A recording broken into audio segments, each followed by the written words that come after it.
আজকের পর থেকে আপনার মোবাইল আর হ্যাং হবে না বা স্লো হবে না।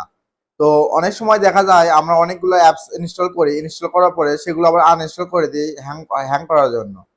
তো আমরা যেগুলো অ্যাপ আনইনস্টল করে দেই সেগুলো কি আদৌ আনইনস্টল হয়?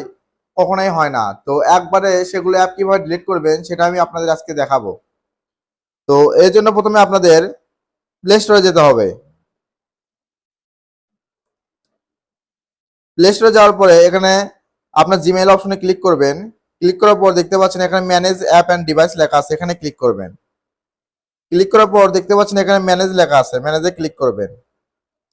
ক্লিক করার পর এখানে বাম পাশে ইনস্টল লেখা আছে, ইনস্টলের উপরে ক্লিক করবেন।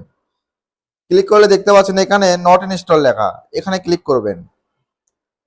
তো এখানে ক্লিক করলে দেখতে পারবেন আপনি এ যাবত যতগুলো অ্যাপ বা সফটওয়্যার ডাউনলোড করছেন সবগুলো এখানে আছে। তো এগুলোর কারণে মূলত আপনার ফোন হ্যাং বা স্লো মারে। তো এগুলো কিভাবে ডিলিট করবেন সেটা আমি আপনাদের দেখাই। তো এখানে দেখতে পাচ্ছেন ফাঁকা ঘর আছে, এখানে ক্লিক করবেন, ক্লিক করবেন।